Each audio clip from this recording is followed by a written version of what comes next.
Hi guys! Welcome dito sa The Sun Tarot. This is a general reading.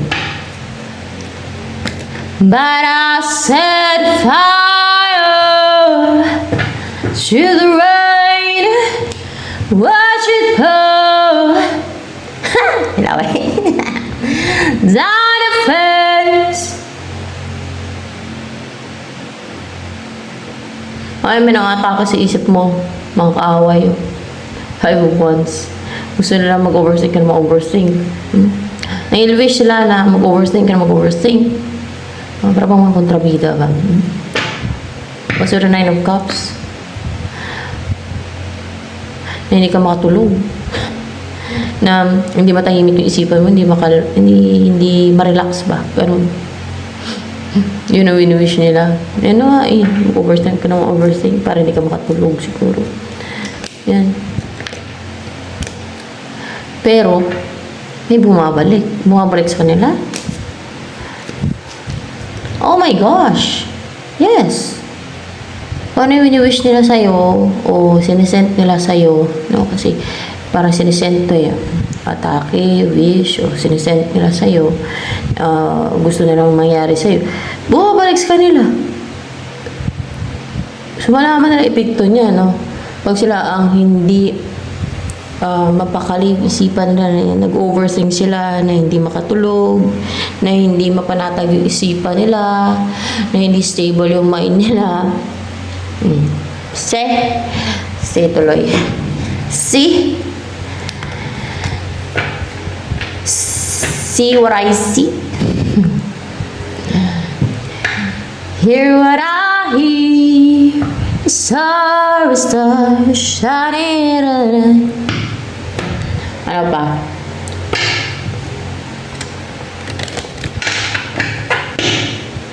Ano naman ang guidance for you?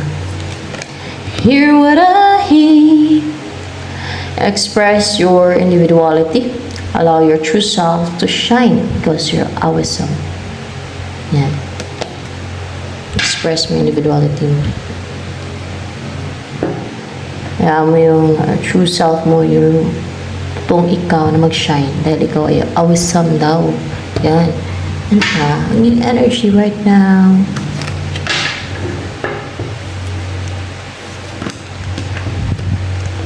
Ay.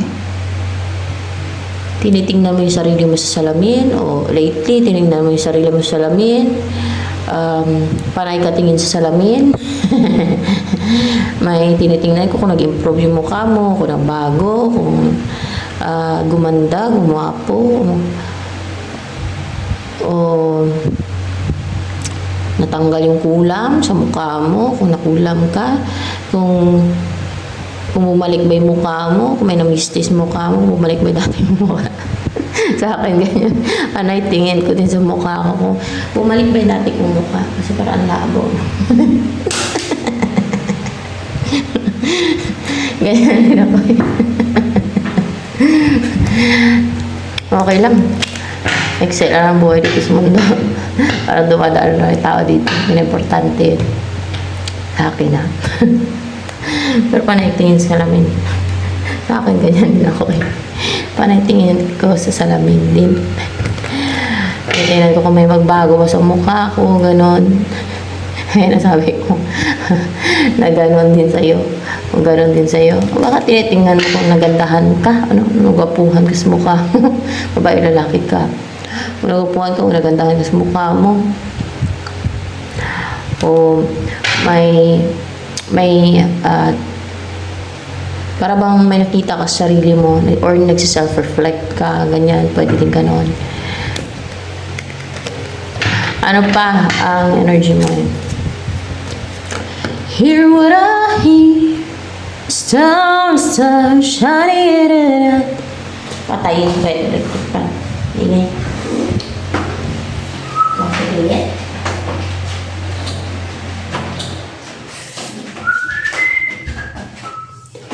Comfortable, stable, secured, grounded, practical, intelligent.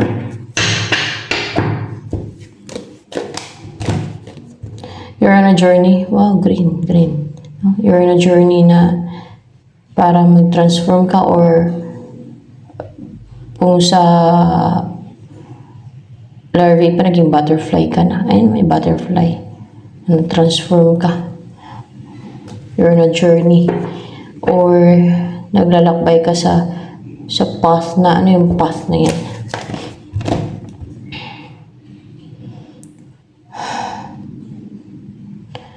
Na nire-reveal mo yung mukha mo, yung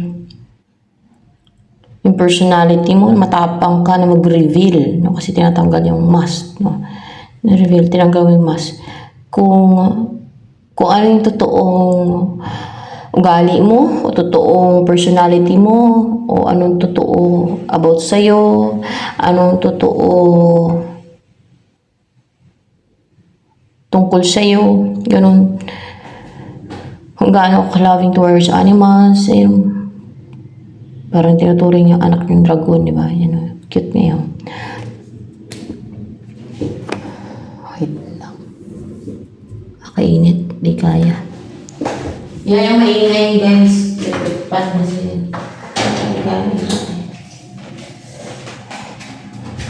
Mainit dito sa bahay ko. Oh my God.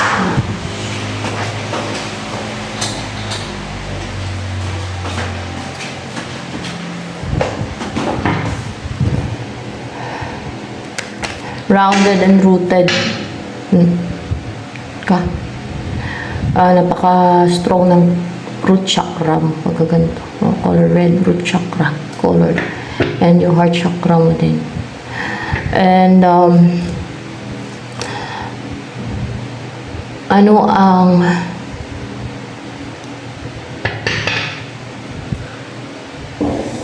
journey na yan na tinatahak mo? Anong ginagawa mo dyan? Nag-grow ka, or you offer growth sa iba, kasi parang ganyan, ganyan. Or else ay natulungan mo yung iba para mag-grow din, gano'n. Or ikaw tong nag-grow, you're continuously growing and growing, no, gano'n. As a person, you are na pinapakita mo kung gaano ka strong, pag-grow yung strength mo, kung gaano that you are powerful and strong, kasi dragon yun eh. May authority, powerful, yung personality mo, or pwede din nagagamot ka, nag-heal ka. It's color of healing as well. Healthy, health, color of health. Anong gagawin mo? Hear what I hear. Wow. Ito, mission mo yan. Hindi. Ito ang gagawin mo.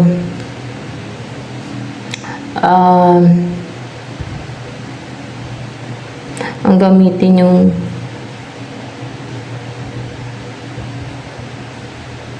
mind mo, yung kaalaman mo, yung mga alam mo,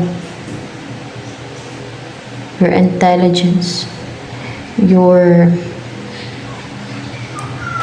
bright mind. Ang gamitin mo yan. And then, star, star, shining in the eyes. The Father. Ang gamitin mo, strength mo, yung bravery mo, yung intuition mo,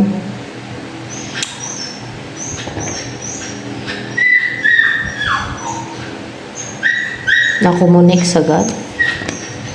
Nakomunik sa God, gamit yung thought mo, gamit yung isip mo, ito, gamit yung intuition mo, para star, star, shining in the night. Makita mo at malaman yung mga hindi nakikita at hindi nalalaman ng iba. Kasi marireveal yun. Ano pa?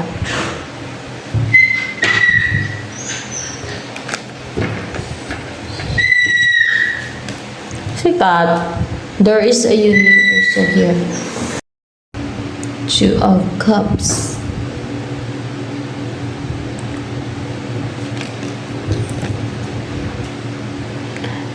There is a union or conciliation na mangyayari. At may alam ka na actually. Nalaman mo na yan na may union or conciliation na mangyayari sa inyo ng person mo. Sa inyo ng person mo na magkaroon ng stability sa inyo, makapili, kasama niya isa't isa. Yan, no? At sino yung person mo na yan? Magkaroon ng union sa inyo. Itong person na kalmado lang, relax, nag-heal, pure, no? Kasi puti, o na-purify, na-heal. Ano yung iniisip ngayon ng person na yun na magkaroon ng union sa inyo? Pride pa yan. Nag-isip nga siya eh. Yeah, it's not pride. Nag-isip nga siya. O, nag-isip siya. Nag-isip siya na makipag-usap sa'yo, makipag-collaborate, o yung makipagkasundo sa'yo, magkasundo kayong dalawa, magtulungan kayong dalawa. Ano pang feelings niya sa'yo ng person na yan, na si Temperance. Hear what I hear. Star, star, shining in the night. Justice. Magkaroon ng balance sa inyo. Yung gusto niya makasal kayo. Kasi justice yan eh. Matapang siya na pakasalan ka. Gusto niya talagang legal kayo. Tama ba? No, kasal rin. Gusto niya legal kayo dalawa. Para siguro hindi kayo kantsawan ng iba. Para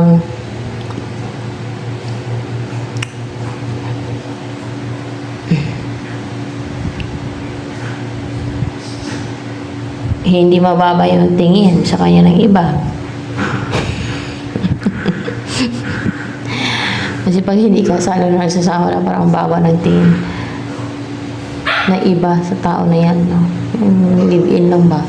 Sa ganun, may mga ganun kasing tao ng judgmental din talaga. Pero ako, hindi naman ako nangyayalam sa buhay ng iba.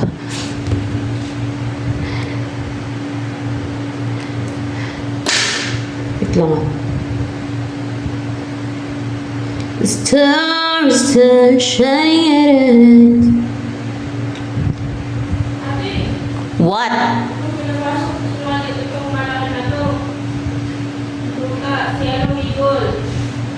Bakit? Wigo, labas ka. Kung saan naman pumunta yan. Naghagilap na kung ano. Palabasin mo. Tulong siya sa kanal. Sino yan? Si Wigol.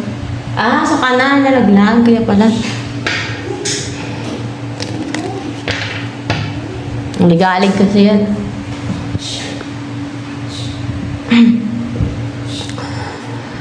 Ang tungkol dito kay Temperance sa person, may gusto niya makasal talaga kayo. Interesado siya. Curious. Kaya nang spy. Sa'yo, of course. Yan tungkol sa kanya. Napaka-curious niya. Mga interesado siyang mag-spy. Nang-spy nga to. Nang-stalk yan sa'yo. Gusto niya alamin yung mga tungkol sa'yo, about sa'yo. Ano pa ang tungkol dyan kay Temperance na yan. Kaya hindi yun ang papakatotoo, pero fake embrace. O nagsinungaling yan, o nagsisinungaling. O baka nagsinungaling yan sa'yo. May tinago, o nagpretend. Yan. Nagkunwari, nagpretend. Baka nagpretend na tao. Kung elemento yan, nagpretend na tao, parang gano'n. Or else kung hindi man siya elemento, may pagpipretend o pagkukunwari or hindi siya naging totoo sa'yo. fake empress eh. Parang gano'n, naging gano'n siya. Na may hindi ni-reveal yun sa'yo. O nagsinungaling siya sa'yo. Ganun. O hindi siya nagpakatotoo. Fake empress.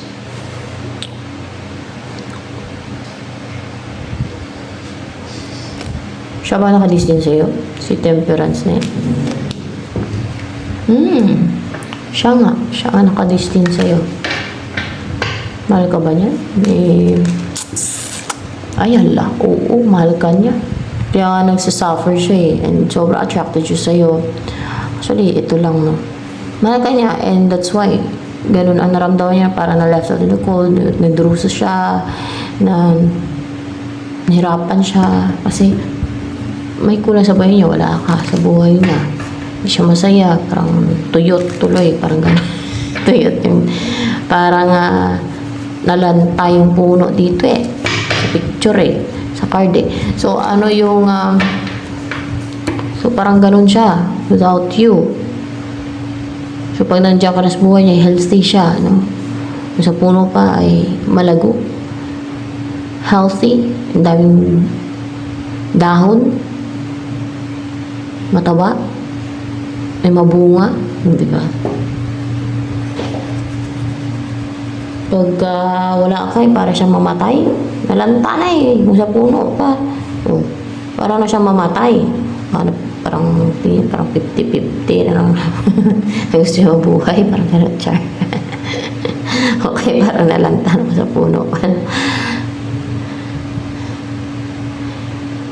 Or else, yung parang nagdurusa siya. Yan. Ano yung... Niisip niyan na gagawin towards you gusto ko tumalsik si Temperance na yan na person. Right ba yan? And reverse to. Ayan. Ang tulungan ka ma-release mo yung baggage. Wala, tutulungan ka niya. Na ma-release yung baggage mo, yung mga pasan-pasan mo, mga resentment, o sama ng loob, o any baggage. Or kung ginawan ka ng witchcraft, na puno ka ng negativity, na baggage na yan, may sumpa ka, o spells na sinasayo ng iba. Ay ma-release mo na yan, tulungan ka matanggal yan sa'yo.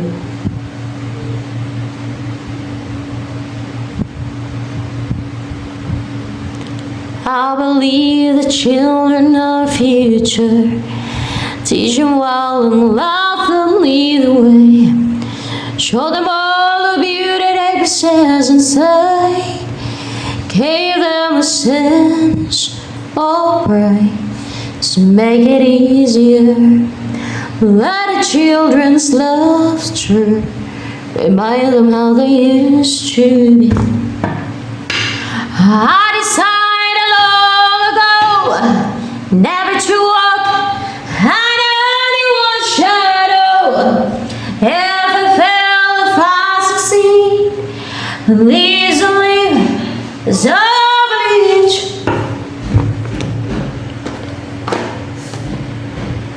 Ano gusto sabihin sa'yo ni Temperance na yun?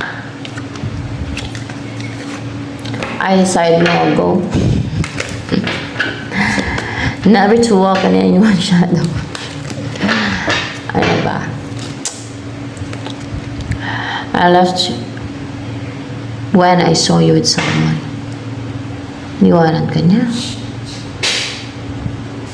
Nung nakita ko niya with someone, oh my gosh. Yun ang gusto niya sabihin sa'yo. Ano pa? Ang gusto sabihin sa'yo ni Temperance na yun.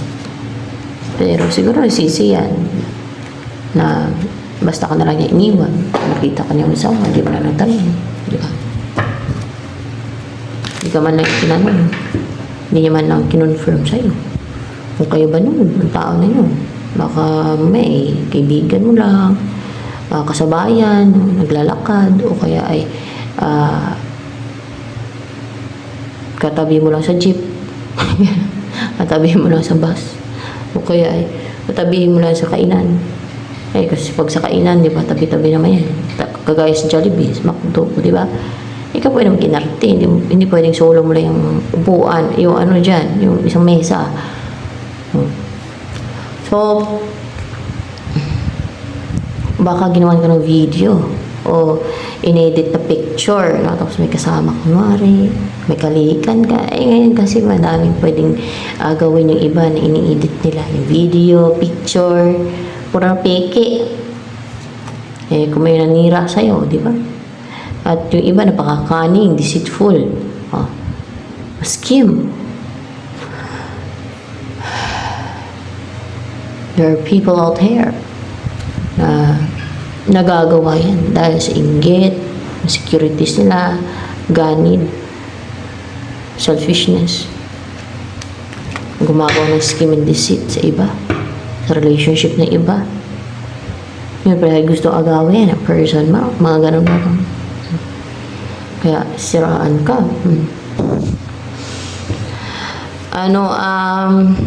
Gusto pa sabihin sa'yo na temperance na yan. Upright ba yan? In reverse. The sun in reverse. Hindi na siya masaya. Hindi siya naging bold and daring. Hindi siya naging active. Simula nung iniwan ka. Oh my gosh! Oo, simula nung iniwan ka niya. Hindi siya naging masiyahin sa buhay niya. So ano pa iparating niya sa'yo? Hindi temperance na yan. In person. Gusto niyo magkaroon ng new beginning sa inyo. New cycle. Ano pa? Gustong sabihin sa'yo ni person mo na yan si temperance. Oh my gosh. Three of Cups in reverse. Wala na daw yung third party. Wala na kontrabida. So, the Three of Cups, wala na yung third party. Wala na rin yung third party. Oh.